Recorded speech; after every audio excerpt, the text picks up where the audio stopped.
جن تک میری آواز پہنچ نہیں سکتی میں ان سے مخاطبت نہیں کرنا چاہتا. اہل سیاست کے معاملات جانے. ظالم اپنے ظلم کے انجام کو پہنچنے کے لیے تیار رہے. کفر کردار تک کے کافر اپنے کفر کے انجام کو پہنچنے کے لیے تیار رہے. میں نے ان سے کوئی گفتگو نہیں کرنا. لیکن آج کسی قوم کی بیٹی کی اگر آبرو کو لوٹ کر کے امت کو ذلیل کرنے کی کوشش کی جا رہی ہے, اگر تمہارے گھروں کو جلا کر تمہیں بے گھر کرنے کی کوشش کی جا رہی ہے, اگر تمہیں تباہی کے دہانے پر پہنچانے کی کوشش کی جا رہی ہے, اگر تمہیں غربت کی سطح سے نیچے گرا کر تمہارے ایمان کو چھیننے کی کوشش کی جا رہی ہے, تو کب تک دوسروں پر انگلی اٹھاتے رہو گے؟ میری قوم کے جوانوں, اللہ کے حبیب نے آج سے 1450 سال پہلے تمہاری ذلت و رسوائی کا سبب بیان کیا. اقبال رونا روتے ہیں, وائے ناکامی متائے کارواں جاتا رہا, کارواں کے دل سے احساس ضیا جاتا رہا. ماہ رمضان میں شراب کے اڈوں کو آباد کرنے والے, ماہ رمضان میں زنا کے اڈوں کو آباد کرنے والے, ماہ رمضان میں چھپ چھپ کر کھانے والے, ماہ رمضان میں اللہ اکبر اپنے ہاتھوں کی انگلیوں سے انٹرنیٹ کے وہ بٹن کو چھیڑ کر کے زنا کے مناظر دیکھنے والے, اپنے ماں باپ کا دل دکھانے والے, لوگوں پہ ظلم کرنے والے, نماز کے اوقات میں بستر کی پہ سکون کی نیند سونے والے, دل کھول کر کان کھول کر اپنے ایمان کے کانوں سے, اپنی غیرت کے کانوں سے, اپنے دل کے کانوں سے میرے نبی کی حدیث کو سن لو. اللہ کے حبیب صلی اللہ علیہ وسلم فرماتے ہیں میری امت کو اس وقت تک کوئی رسوا نہیں کر سکے گا, میری امت کو اس وقت تک کوئی ذلیل نہیں کر سکے گا جب تک امت ماہ رمضان شریف کا احترام کرتی رہے گی. حضرت ام ہانی نے پوچھا, یا رسول اللہ ماہ رمضان شریف کا احترام کرنا کیا ہے اور رمضان شریف کا حق ضائع کرنا کیا ہے؟ آقا فرماتے ہیں جو رمضان شریف میں بھی کبیرہ گناہوں میں مبتلا ہوتے ہیں وہ رمضان شریف کے حق کو ضائع کرتے ہیں, اور جو رمضان شریف کے حق کو ضائع کر دے پھر اس وقت امت کو ذلت و رسوائی سے دنیا کی کوئی طاقت بچا نہیں سکتی. آج ماہ رمضان شریف کا احترام کیا ہو رہا ہے؟ کل تک کے مسلمان اور دنوں میں گناہ کرتے تھے, لیکن رمضان شریف آتا تھا تو کم سے کم فلمیں لوگ دیکھنا بند کر دیتے تھے, داڑیاں مڈانا بند کر دیتے تھے, مسجدوں کو آباد کرنا شروع کر دیتے تھے.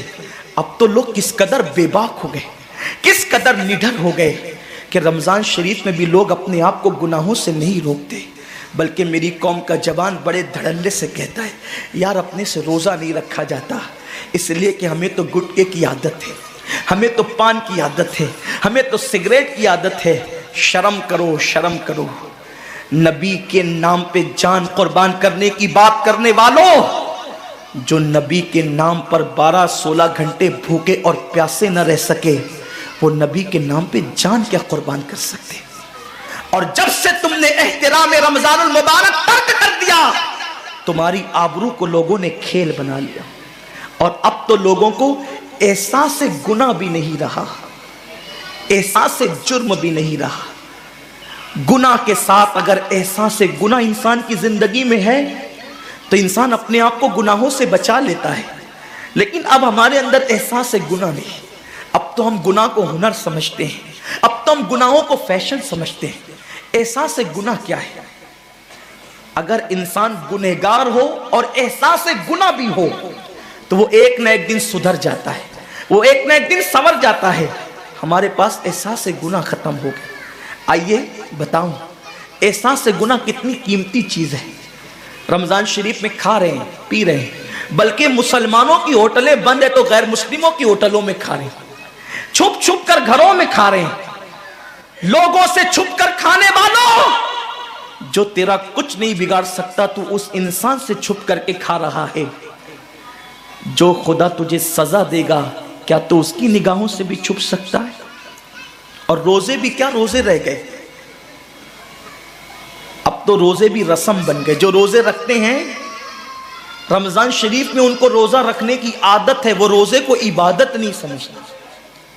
جو روزہ عادت بن جائے وہ نجات نہیں دلا سکتا, جو روزہ عبادت بن جائے وہ نجات دلا سکتا. ایک تو روزے کی عادت ہے اور ایک تو روزہ عبادت ہے. روزہ عادت اور عبادت میں فرق کیا ہے؟ عادت یہ سب نے رکھا ہم بھی رکھ لیں، یہ عادت ہے. نہ رکھیں گے تو کیا جواب دیں گے، یہ عادت ہے. نہ رکھیں گے تو لوگ تانا دیں گے، عادت ہے. پھر روزہ عبادت کیا ہے؟ روزہ عبادت یہ ہے کہ اللہ نے روزہ رکھنے کا حکم دیا ہے اور مصطفیٰ جان رحمت نے روزے کا حق یہ بتایا ہے اگر تو روزہ رکھے تو صرف بھوکا پیاسا نہ رہے بلکہ تیرا ہاتھ بھی روزے دار رہے، تیری زبان بھی روزے دار رہے، تیری آنکھ بھی روزے دار رہے، تیرا پیر بھی روزے دار رہے، تیرا کان بھی روزے دار رہے. کان روزے دار اس طرح کہ کان اللہ کے ممنوع کردہ چیزوں کو نہ سنے، ہاتھ روزے دار اس طرح ہاتھ اللہ کے منع کردہ کاموں کو نہ کرے، زبان روزے دار اس طرح کہ زبان اللہ کی ممنوع کردہ چیزوں کو ادا نہ کرے، پیر روزے دار اس طرح کہ پیر اس جگہ چل کر نہ جائے جہاں اللہ نے جانے سے منع کیا ہے. جب تو ان سارے اعضاء کو روزے دار بناتا ہے تو ایسے روزے کے معاملے میں میرا اللہ فرماتا ہے روزہ میرے لیے ہے اور میں ہی اس کی جزا ہوں. ہر عمل کی جزا جنت ہے، روزے کی جزا خدا کی ذات ہے. اسی لیے آقا فرماتے ہیں روزے دار کو دو خوشی ہے، ایک تو افطار کے وقت، دوسرا لقائے رحمان کے وقت، خدا کی زیارت کے وقت. صحابہ نے پوچھا آقا ہم اللہ کی زیارت کیسے کریں گے؟ آقا فرماتے جیسے تم آسمان پہ چاند دیکھتے ہو بلا تمثیل اسی طرح تم خدا کی زیارت کیا کرو گے. یہ روزے داروں کی شان ہے. آج کے روزے کیا ہے؟ جس میں جھگڑا، جس میں غیبت، جس میں چغلی، جس میں فساد. روزے کو عادت مت بناؤ، روزے کو عبادت بناؤ. احساس مٹ گیا، عبادتوں کا احساس مٹ گیا، گناہوں کا احساس ختم ہو گیا.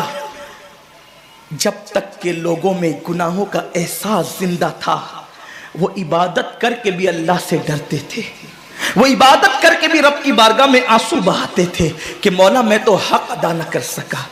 لیکن آج احساس نہیں ہے، اس لیے لوگ ہنستے ہنستے افطار کرتے ہیں. حالانکہ صحابہ کا معمول تھا جب افطار کا وقت آتا وہ ہاتھوں کو اٹھا کر کے روتے اور کہتے مولا روزہ تو چلا گیا لیکن روزے کا حق نہ ادا ہو سکا. آنسو بہاتے، ڈرتے. لیکن آج ایسا کچھ بھی نہیں ہے. ہماری ساری نیتیں تو دسترخوان پہ لگی ہوتی ہے افطار کے وقت. آئیے ایک بات نکل آئی، احساس گناہ. کیا ہے احساس گناہ؟ آقا نے فرمایا نا کہ جب رمضان شریف کا حق ضائع کر دو گے تو اللہ تم سے عزت کو چھین لے گا، تم ذلیل و رسوا ہو جاؤ گے. احساس ختم ہے گناہ کا. اسی لیے رمضان شریف میں بھی گناہ کرتے ہیں اور گناہ کر رہے ہیں تو ذلیل ہو رہے ہیں. احساس کسے کہتے ہیں؟ احساس یہ ہے کہ میں نے کیا کیا. چھوٹے سے گناہ کو بڑا سمجھنا میں نے کیا. ایک خاتون بارگاہ رسالت میں آئی اور عرض کیا یا رسول اللہ مجھ سے زنا ہو گیا ہے، میں نے بہت بڑا جرم کر لیا ہے، آپ مجھ پہ حد لگا دیں، حد جاری کر دیں تاکہ میں گناہ سے پاک ہو جاؤں. اللہ کے حبیب نے احساس گناہ دیکھ کر کے فرمایا کہ جا ابھی تیرے پیٹ میں بچہ ہے، تیرے جرم کی سزا تیرے پیٹ کے بچے کو نہیں دی جا سکتی. اگر تجھ پہ حد لگے گی تو وہ بچہ بھی ختم ہو جائے گا. جب بچہ پیدا ہو جائے اس کے بعد آنا. بچہ پیدا ہو گیا تو وہ لے کر کے آئی. آقا فرماتے ہیں تیری جان چلی جائے گی تو اس کی پرورش کون کرے گا، اس کو دودھ کون پلائے گا؟ جا اس کو دودھ پلا اس وقت تک جب تک یہ کھانے نہ لگے. وہ بچے کو 2 سال تک دودھ پلاتی رہی اور جب بارگاہ رسالت میں آئی تو بچے کے ہاتھ میں روٹی کا ٹکڑا دے کر کے آئی. بچہ روٹی کھا رہا تھا. عرض کی آقا مجھ پہ حد جاری کریں تاکہ میرا گناہ جو میرے دامن پہ لگا ہے وہ دھل جائے. حضور نے 3 مرتبہ اس کو اپنے دروازے سے ٹالا. اگر کوئی دوسرا ہوتا اس کو ڈھیل دی جاتی تو وہ بھاگ جاتا، دوبارہ پلٹ کرنا آتا. لیکن احساس گناہ تھا، گناہ کا احساس تھا کہ یہاں گناہ مٹ جائے تاکہ وہاں جواب دینے سے بچ جاؤں. اس خاتون نے 3 مرتبہ حاضری دی، حضور اب میرا بچہ روٹی کھانے لگا ہے، مجھ پہ حد لگا دے تاکہ میں پاک ہو جاؤں. اللہ کے حبیب نے فرمایا اللہ کی بندی جب اللہ نے تیرے جرم پہ پردے ڈال دیے تھے تو تو نے اظہار جرم کیوں کیا؟ اب چونکہ چونکہ تو جرم کا اظہار کر چکی ہے، اقبال گناہ کر چکی ہے، اب تجھ پہ حد لگائی جائے گی۔ اور اس کو سنگسار کر دیا گیا۔ جب وہ مر چکی اور اس کو دفن کر دیا گیا تو کسی نے کہا کتنی بدبخت تھی وہ عورت جس نے رسول پاک کے دور میں منہ کالا کیا۔ میرے نبی نے فرمایا تو اس کا گناہ دیکھتا ہے، تو اس کا احساس گناہ نہیں دیکھتا۔ اس نے ایسی توبہ کی ہے، اگر اس کی توبہ 70 جہنمیوں پہ تقسیم کی جاتی تو اللہ ان کو بھی جنت عطا فرما دیتا۔ آقا کریم صلی اللہ علیہ وسلم فرماتے ہیں جو رمضان شریف میں گناہ کبیرہ کرتے ہیں، اب گناہ کبیرہ کی بہت بڑی تعریف ہے، اس کو نہیں بیان کروں گا، لیکن جو گناہ کبیرہ بڑا گناہ کرتے ہیں، پہلی بات تو چونکہ میرا مسلک صوفیہ ہے، صوفیہ سے کسی نے پوچھا کہ گناہ بڑا کیا ہے؟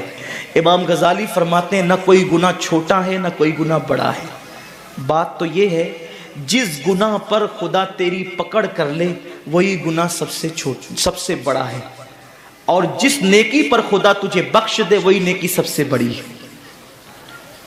کسی گناہ کو چھوٹا سمجھ کے مت کرو، پتہ نہیں وہ کس گناہ پہ ناراض ہو جائے۔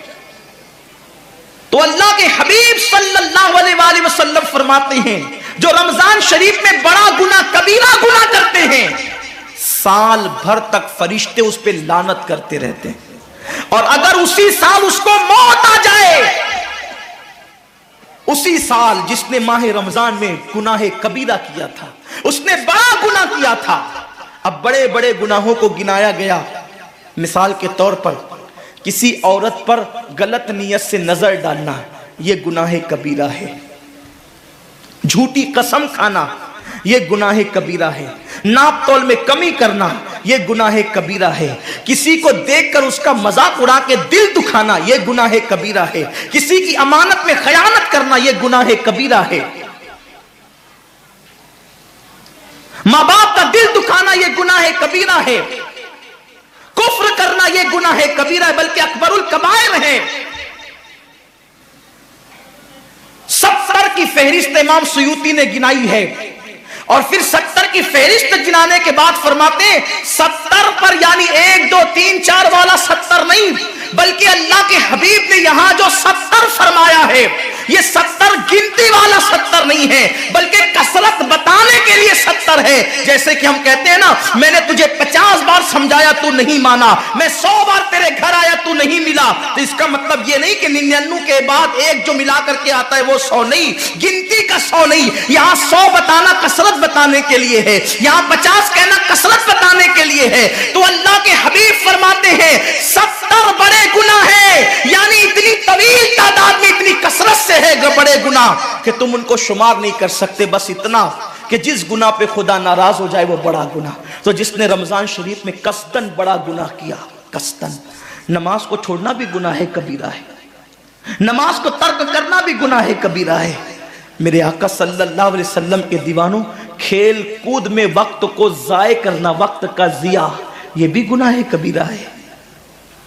آقا فرماتے ہیں جس نے رمضان شریف میں گناہ کبیرہ کیا، اس رمضان سے لے کر آنے والے رمضان شریف تک فرشتے اس پہ لعنت کرتے ہیں۔ یہ لعنت کیا ہے؟ لعنت سمجھتے ہیں؟ لعنت کا مطلب یہ ہے جس پہ لعنت پڑی وہ ہمیشہ کے لیے اللہ کی رحمت سے دور ہو گیا۔ انسان کی لعنت کیا ہے؟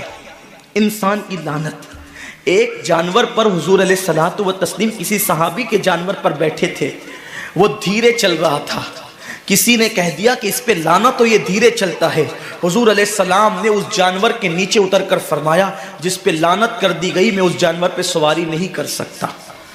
یہ ایک انسان کی لعنت کا اثر ہے، جس پہ معصوم فرشتے لعنت کرے اس کا انجام کیا ہوگا؟ وہ بھی 1 2 لعنت نہیں۔ رمضان شریف کو چھوٹا مت سمجھیے، 1 کے 70 پر آپ کی نظر ہے، گناہ نیکیوں کی کثرت پہ آپ کی نظر ہے، گناہوں کی تباہی پہ آپ کی نظر نہیں ہے۔ اللہ کے رسول صلی اللہ علیہ وسلم نے فرمایا جیسے ماہ رمضان شریف میں نیکیوں کا درجہ بڑھ جاتا ہے، ویسے ماہ رمضان شریف میں گناہوں کا بھی معاملہ بڑھ جاتا ہے۔ یعنی اگر رمضان شریف میں تم 1 گناہ کرو گے تو اور دنوں کے اندر جو گناہ کرتے تھے اب اس گناہ سے زیادہ تمہیں عذاب دیا جائے گا، کیونکہ آپ نے ماہ رمضان کی حرمت کو پامال کیا ہے، آپ نے ماہ رمضان شریف کی عزت کو پامال کیا ہے۔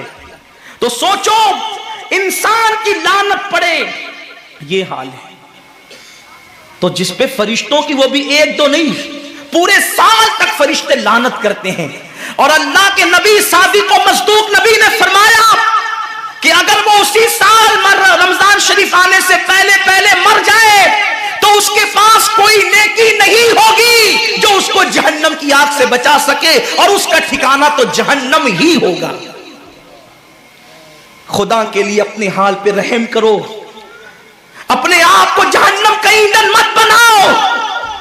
ہمارا جسم اتنا طاقتور نہیں ہے کہ ہم اپنے جسم پر جہنم کے عذاب کو برداشت کر سکے. میری قوم کے جوانوں، اپنی جوانی پہ اترانے والوں، اپنی قوت پہ ناز کرنے والوں، اللہ کے رسول صلی اللہ علیہ وسلم فرماتے ہیں کہ جہنم کی آگ کی ایک چنگاری اگر دنیا کے سمندر میں ڈال دی جائے تو دنیا کے سارے سمندر آگ سے بھڑکنے لگے. اس چنگاری کو، وہ جہنم کی چنگاری کو سمندر ٹھنڈا نہیں کر سکتے، بلکہ سمندر کو وہ ایک چنگاری بھڑکا دے گی اور سمندروں کے اندر آگ لگ جائے گی. جو ایک چنگاری سارے سمندر کو بھڑکا دے، اللہ اکبر، اس جہنم کے اندر یہ چھوٹا سا وجود جو چھوٹی سی، اللہ اکبر، اگر بتی کے چٹکے کو برداشت نہیں کر سکتا، جو چراغ کی لو کی تیز کو، جو چراغ کی لو کی حرارت کو برداشت نہیں کر سکتا، جو سگریٹ کے چٹکے پر بے قرار ہو جاتا ہے، یہ چھوٹا سا وجود جب جہنم کے اندر داخل کیا جائے گا اس وقت اس وجود کا کیا ہوگا؟ میرے آقا مصطفیٰ جان رحمت فرماتے ہیں کہ جب پہاڑوں کو جہنم میں ڈالا جائے گا تو پہاڑ ایسے پگھلنے لگیں گے جیسے نمک کو پانی میں ڈالنے سے نمک پگھلنے لگتا ہے. میرے بھائیوں، خدا کے لیے اپنے حال پر رحم کرو، اپنے آپ کو جہنم کا ایندھن مت بناؤ. اللہ اکبر، تراویح کے وقت میں پیر پھیلا کر محلوں میں بیٹھنے والوں، روزوں کے وقت میں چھپ چھپا کر کھانے والوں، اللہ کی غیرت کو چیلنج مت کرو. اللہ کے حبیب نے فرما دیا کہ جو گناہ کبیرہ رمضان شریف میں کرے گا سال بھر فرشتوں کی لعنت ہوگی. آپ کہتے ہیں مسلمان کلمہ پڑھتا ہے، مسلمان نبی کا غلام ہے، مسلمان نبی پہ جان قربان کرنے کے لیے تیار ہے، اتنی مصیبتوں میں کیوں ہے، اتنی تکلیفوں میں کیوں ہے، کیوں تباہ ہو رہا ہے مسلمان؟ ارے جس پر فرشتے پوری سال لعنت کرے وہ قوم تباہ نہ ہوگی تو کیا ہوگا؟ اس قوم کے گھر نہ جلیں گے تو کیا ہوگا؟ اس قوم کی بیٹیوں کی آبرو نہ لوٹے گی تو کیا ہوگا؟ وہ قوم غربت کی چکی میں نہ پسے گی تو کیا ہوگا؟ آؤ سچی توبہ کر لو، توبہ کے دروازے کھلے ہوئے ہیں، اپنے گناہوں کا احساس کر لو، نادم ہو کر قدرت کی بارگاہ میں پلٹ جاؤ. میرا رب فرماتا ہے فَفِرُّوا إِلَى اللَّهِ، کہاں جا رہے ہو؟ دوڑو اللہ کی طرف، پلٹو اللہ کی طرف. بڑے سے بڑا پاپی اگر خدا کی طرف احساس گناہ لے کر، ندامت کے آنسو لے کر اللہ کی بارگاہ میں پلٹا ہے تو اللہ نے اس کو مغفرت کا پروانہ عطا کیا ہے. میرے رب کا وعدہ ہے جو میری بارگاہ میں پلٹتے ہیں میں ان کو لوٹاتا نہیں ہوں، میں ان کو معاف کر دیتا